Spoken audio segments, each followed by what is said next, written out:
Bienvenidos a Cultura Podcast, capítulo número 8, que lo he titulado El arte de estar consigo mismo. Estamos con nuestro querido amigo Alejandro Giliberto, psicólogo desde Madrid. ¿Cómo estás, Alejandro? Buenas tardes, querido Ivo. Estamos bien, estamos contentos, todavía sanos y salvos, pero aburridos de seguir en pandemia y confinados. Aquí la situación es muy similar, bueno, como casi todo el mundo en realidad. Hay pocos lugares que se salvan de esta situación o que lo están viendo distinto. Y hoy día vamos a hablar de justamente eso, de cómo es este periodo llevarlo con uno mismo. Muchos nos hemos preguntado cómo hubiese sido esta pandemia sin toda la tecnología que tenemos. Si bien aportan entretención, también un exceso de información que no somos capaces de procesar.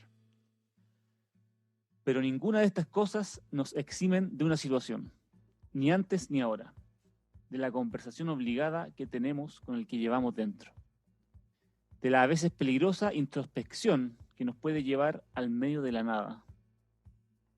Y pensando un poco en eso, en la soledad o en el encierro, o en este forzado encuentro que tenemos con nosotros mismos en esta época, ¿por qué se produce este estado de introspección con el encierro?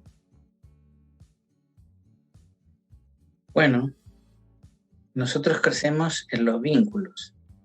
Los primates, los mamíferos en general, los primates en particular, aprendemos mucho con las otras personas.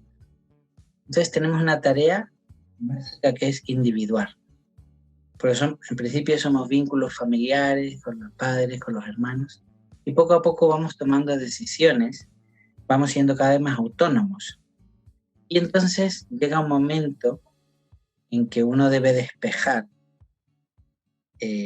las preguntas de quién es uno.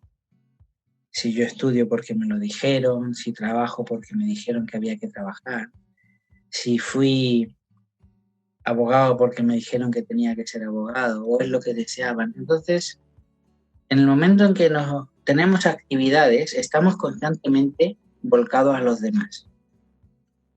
Y muchas veces ni siquiera sabemos si somos nosotros los que decidimos hacerlo. Pero cuando nos quedamos solos, sin nada que hacer, en muchos momentos, empieza a parecer que estás contigo. No hay nadie que te mira, no hay nadie que te observa, eres tú. Entonces, poco a poco te vas dando cuenta si te gusta estar contigo o no. Si eres una persona pues, con ideas, con ocurrencias, que se conecta y además tiene imaginación. La imaginación parte de poder conectarse con las sombras de uno mismo, con las angustias, los dolores, los conflictos, y de ahí surge la creatividad. Los deseos son en realidad frustraciones que se transforman en nuevas metas, nuevos anhelos.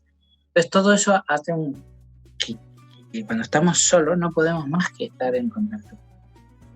Eso te iba a decir, ¿te acuerdas que ayer te comenté algo que curiosamente mucha gente habla que en esta cuarentena o en el encierro, como que debiese ser un espacio óptimo para los artistas porque pueden trabajar sus ideas y bla, bla, bla? Y yo te contaba que en el caso mío con el encierro me pasa lo contrario, o sea, como que no me dan muchas ganas de crear de forma voluntaria, de alguna forma. Y tú me dijiste algo que para mí me hizo mucho sentido y es muy cierto, como que en mi caso yo necesito el contacto con el exterior y como estímulo básicamente para generar creatividad. O sea que a mí al menos no me ha resultado tan provechoso como a otra gente que supuestamente le ha resultado provechoso, ¿no? Bueno, yo creo que también, o sea, tenemos, claro, yo recuerdo las odas de Pablo Neruda, ¿no? Tantas odas que al caldillo de Congrio, a la papa, a cualquier cosa. Pero esas cosas están fuera y hay que observarlas. Entonces uno se tiene que admirar del otoño, de la primavera, viajar, sorprenderse. Y entonces cuando uno está ahí fuera, uno dialoga con todas las cosas. Y claro que nos están faltando las cosas con las que dialogar. Y una pregunta con respecto a eso, lo que te decía antes, o sea, si bien en esta época moderna contamos con mucho más estímulo, o sea, de alguna forma estamos encerrados como todo el mundo, pero contamos con cosas que no contábamos antes. Tenemos, no sé, podemos seleccionar una película de elección, podemos escuchar temas de disposición, toda la música que se encuentra prácticamente en el mundo, prácticamente a disposición, valga la redundancia, porque va a depender claramente del internet y del acceso que tenga cada uno a los medios. A los medios. ¿Por qué? ¿Por qué si en el fondo están todas estas cosas nuevas? ¿Por qué también sigue ocurriendo esto? Que la gente igual se siente sola, igual sigue siendo muy difícil estar encerrado, pese a esta nueva circunstancia, me refiero. Sí, yo creo que esta pandemia sin las redes sociales hubiera sido terrorífica. Lo que pasa es que lo que supuestamente son productos culturales no se pueden consumir de manera adictiva. Es decir, hay muchas maneras por ejemplo, de ver una película. Uno puede ver una serie. Mira, una de las características de esta época es que la gente ve series. Y una de las cosas que yo me he dado cuenta es que da igual si te pierdes o no te pierdes un capítulo. Entonces, porque se está repitiendo como lo mismo, es solo como pequeñas emociones, pero no hay una historia de verdad. No es Hamlet.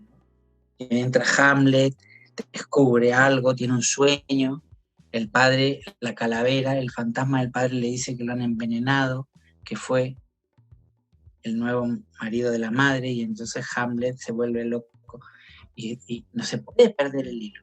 Entonces, esa manera de entrar en las historias, cuando uno está viendo una película, por ejemplo, es igual que cuando está en la tele.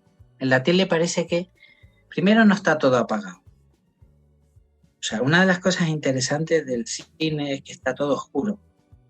El mundo no se puede parar, mientras que la tele sí. Claro. Entonces, tú no te puedes desconcentrar, no te puedes ir al baño, no puedes hacer nada y no puedes ir a comer. Entonces, estás completamente metido y te identificas completamente con los personajes. Y la película funciona como un sueño. Es decir, estás viviéndolo inmerso, tiene significados ocultos que empiezan a tener un efecto, son como semillas dentro de ti que te ayudan. Todo el mundo sale contento de haber tenido la experiencia de ir al cine, a la televisión, ¿no? Bueno, pero es que ahí tocaste un punto importante, que pese a que hay mucho más información, igual no se termina de apreciar esa información, por lo mismo que dices tú, o sea, antes uno iba al cine y como tú dices, no había teléfono celular, de hecho, o si habían, lo pagaba y veía la película de comienzo a fin, y lo mismo pasaba con los discos. Yo me acuerdo antes, cuando chico, cuando la gente escuchaba vinilos, la gente se sentaba a escuchar el vinilo completo. Sí. ¿Cachai? Y ahora escuchan una canción y la pueden escuchar hasta la mitad y la cortan, porque después la pueden volver a escuchar. No sé, no hay como no hay un ritual para consumir este tipo de cosas, como la Claro. Nosotros que hacemos psicodrama, que es una terapia de teatro, sabemos que uno tiene que tener un contacto emocional y corporal con lo que está haciendo. O sea, emocional y corporal. Que muchas veces el emocional primero viene de lo corporal. Entonces tú tienes que caminar.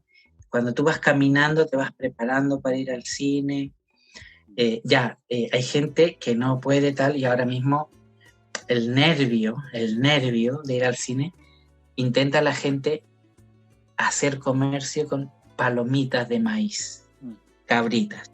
Entonces todo el mundo va a comer cabritas. Parece que hay que comer, porque realmente estás a punto de entrar en un mundo imaginario, de traspasar la barrera. Entonces, claro, uno tiene que caminar, tiene que ir, tiene que hacer la cola, tienes entrada, no tienes entrada. Entonces ya entras con un caldeamiento, ¿no? Se apaga la luz. Y por ejemplo, si en el cine hay 5 personas con el móvil encendido, te rompe completamente el ritual. Claro. Y eso enoja tanto porque distrae esto, lo otro, de repente desaparece esa magia de estar todos completamente, ¿no? Me da igual si es una aventura, si es Bruce Lee o si es De lo que el viento se llevó o una película clásica. Claro. Entonces, claro, ese caldeamiento tranquilo que hace que tú vivas las cosas y tú como que haces un viaje, no se da con todos los productos. Bueno, y también como lo hablamos ayer, de forma privada, es que también se está creando una generación o nuevas generaciones que no son capaces de diferenciar este concepto. O sea, digo que la forma que ellos nacieron viendo una película es esta forma, es poniéndole pause, es mirando el teléfono aparte, con la luz encima. O sea, digo, ¿cómo podemos hacer de alguna forma? Porque, a ver, el tema es el siguiente. ¿Por qué es importante volver a este concepto primario? Primero, ¿por qué sería importante meterse en una película y disfrutarla y tratar de entenderla? O leer un libro, etcétera. Bueno, yo te voy a contar. Yo trabajo y observo en los colegios. Los colegios donde el nivel sociocultural es más bajo, más bajo, los bebés de 1 año van jugando con los teléfonos celulares de sus mamás. Cosa que no pasa con un colegio donde el nivel sociocultural es medio alto. Entonces, la relación y el vínculo que los primates, todos los mamíferos, pero especialmente los primates, necesitamos para crecer, es un vínculo. Ha desaparecido. Muchos niños tienen ansiedad, porque claro, uno se calma en los brazos de alguien cuando uno es niño, llora y se calma en los brazos de alguien. Muchas de esas actividades han desaparecido. Y, por ejemplo, al dormirse, los niños les contábamos un cuento. Y el niño se imaginaba el bosque, el león, el lobo, se imaginaba la bruja, se imaginaba los duendes, y se metía en un mundo. Entonces iba creando, con una pequeña percepción simbólica, él iba creando mundos. Y en la medida en que se conecta con ese contenido simbólico, va comprendiendo, va intuyendo, va sintiendo y va asimilando lo que ocurre.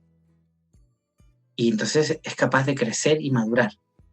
Entonces, claro, ahora con los móviles está todo digerido, pum, pum, pum, pum, pum, pum, con los celulares, con las pantallas, los videojuegos. Es muy difícil que tú construyas mentalmente con tus emociones un símbolo y ese símbolo lo hagas crecer. Entonces, claro, los fenómenos de ansiedad que tenemos en jóvenes y en niños hoy en día muchísimo más altos que hace 20 años. Sí. Porque las pantallas están ahí, pero no te hacen trabajar. Claro. Y pensando un poco en eso, ¿cómo podríamos seleccionar la información que consumimos? O sea, ¿cómo podríamos ponerle de alguna forma un stop a este consumo masivo de información inútil? Y que perturba más que ayuda, o sea, lo que hablamos antes, o sea... Bueno, claro, lo primero es que hay que darte cuenta que estamos en un estado que nosotros podemos entender como de guerra. Emocionalmente hablando, estamos en un estado de guerra, con todas las frustraciones y las limitaciones. De asumir y deprimirse y hundirse, como diciendo, vaya porquería de época, implica que no quieras hacer todo. Porque, digamos, la primera reacción, nosotros entendemos que cuando hay una depresión, un momento bajo, una reacción negativa es ser maníaco, es decir, acelerado. Como no puedes hacer cosas, quiero hacer 100 cosas. Pero claro, hoy día puedes estar estudiando en el museo de no sé qué, en la Universidad de Toronto, haciendo un no sé qué, visitando no sé qué, escuchando la música de un grupo japonés y a la vez jugando gratis en Atlanta. y escuchando a un youtuber mapuche. Entonces, el problema de las restricciones y las frustraciones es querer hacer más. Entonces yo creo que uno debe detectar, ¿no? Como decía alguien, somos esclavos de querer hacerlo todo. Y hoy en día las posibilidades son infinitas y no puedes hacer todo. A mí me pasa, yo estoy desesperado porque me llegan opciones de cursos, coloquios y entrevistas de psicólogos de toda Latinoamérica todas las semanas. Y no puedo estar en todas. Claro. Apenas puedo estar en una. Y entonces, como que me estoy perdiendo y estoy desesperado, porque por la frustración, en realidad lo que no puedo hacer es salir a la calle a bailar y hacer cosas que es lo que me gustaría. Y entonces tenemos que tener la idea de lento. Una vez decías, slow. Yo creo que se pueden hacer muchas cosas, pero lento. Eso fue una buena medida para todo. Oye, mira, encontré una cita que supuestamente de Sartre, que dice lo siguiente: es necesario que el hombre se encuentre a sí mismo y se convenza de que nada puede salvarlo de sí mismo. Pensando en este concepto que está muy instalado en esta pandemia, en el encierro, ¿qué consejo se te ocurren a ti que nos podrías dar en el fondo para combatir este espacio que nos toca vivir con nosotros mismos?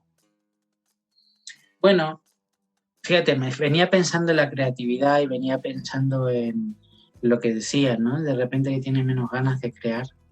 Bueno, lo primero es aceptar el cansancio que tenemos. A veces las personas necesitamos estar como en un refugio, elaborando todo lo que nos ha pasado.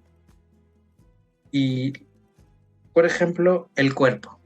Yo creo que es muy interesante vincularse con el cuerpo, pero no como los musculistas, hacer pesas, sino de repente empezar a hacer cosas nuevas que a lo mejor al principio cuestan, como bailar, como moverse al ritmo de la música, como empezar, por ejemplo, a ejercitar el contacto, el masaje de alguna zona del cuerpo.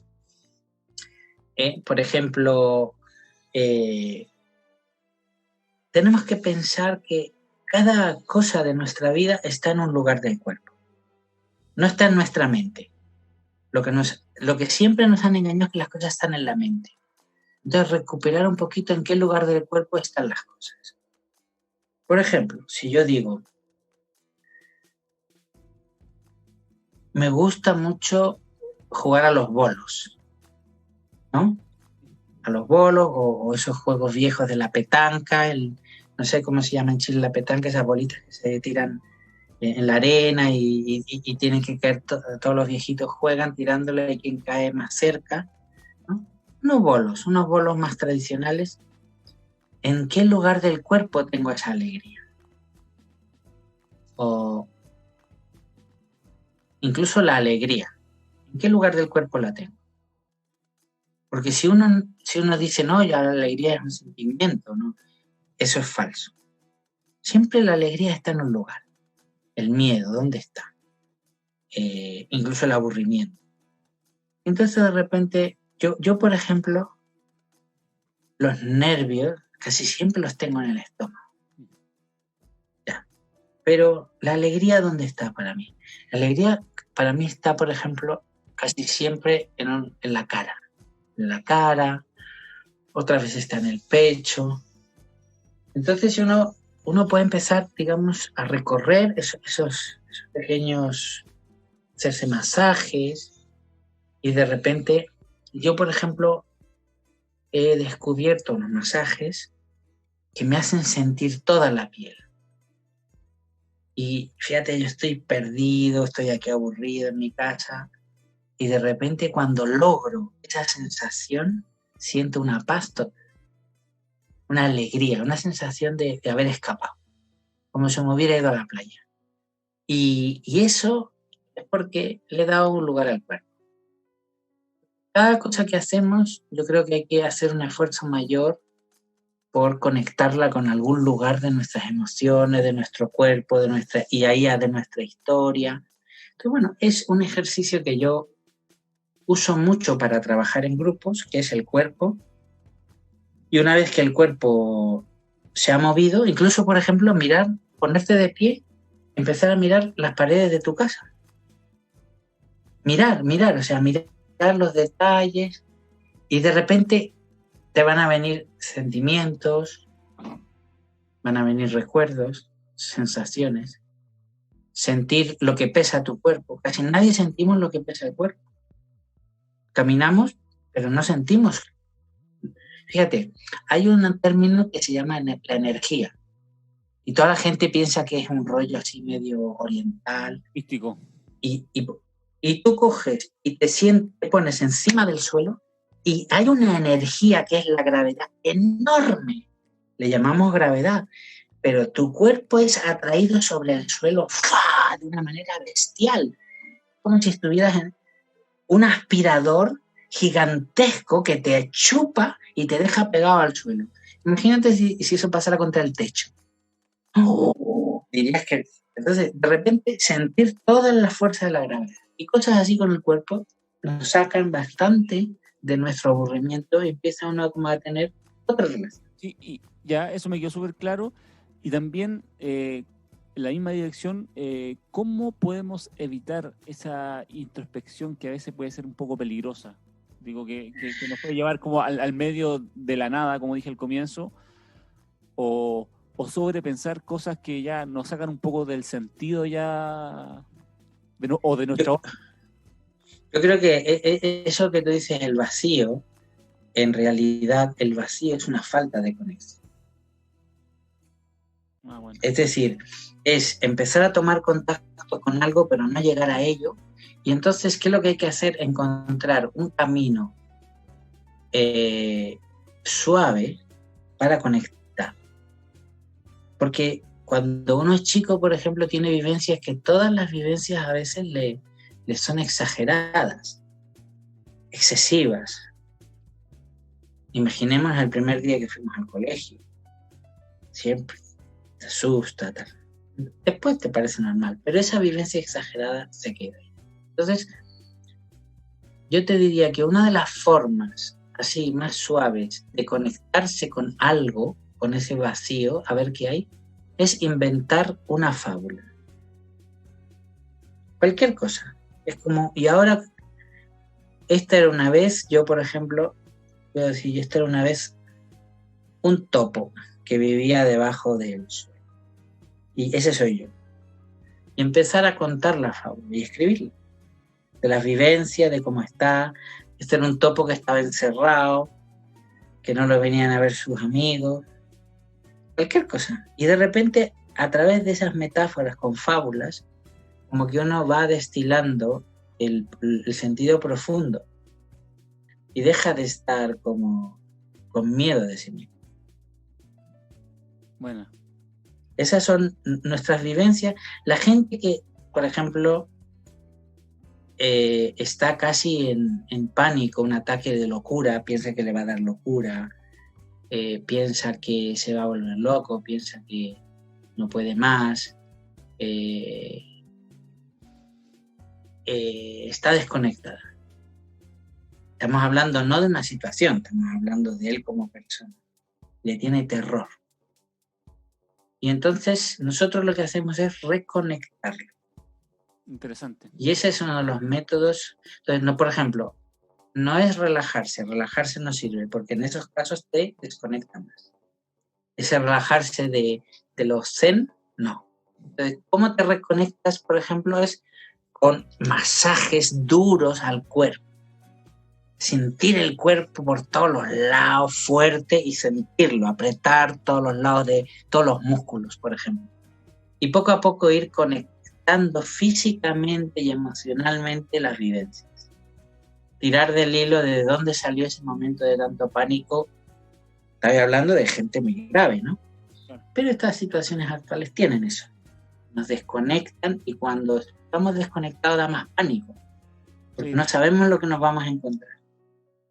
Entonces, bueno, una manera de saber lo que nos vamos a encontrar es usar metáforas.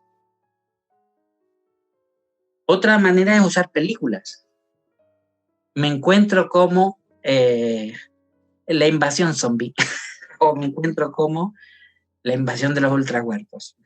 O me encuentro como, estoy acordándome de situaciones donde los pacientes te dicen, no, estoy así. Entonces ya uno puede tirar del hilo. Ya cuando tiras del hilo, conectas. Claro. Con esto, con lo otro, Lord Vader, el padre, que lo traicionaron, y entonces como lo traicionaron se volvió así. Tal. Entonces todo lo que nosotros vayamos a encontrar en el hilo simbólico, cuentos, metáforas, películas, pues nos van a ayudar. Sí, yo creo que esta información sobre todo va a ser de gran ayuda para toda la gente que lo está, o sea, todo el mundo lo está sintiendo la cuarentena, y creo que aplicar estas pequeñas cositas nos van a ayudar bastante, así que me parece muy bueno los consejos, y nos veremos en algún nuevo capítulo, porque ya le ponemos fin a esta temporada, que hicimos 8 capítulos de temas todos relacionados con el arte siempre. Así que quería, bueno, agradecerte, Alejandro, por tu tiempo, por tu siempre excelente disposición y excelentes consejos. Así que muchas gracias, y muchas gracias por escucharnos, y nos veremos en un nuevo capítulo de Cultura Podcast. Un saludo de España, desde Madrid. Esperemos que, bueno, seamos capaces de aprender de toda esta crisis. Lo mismo pienso. Un abrazo grande. Nos vemos.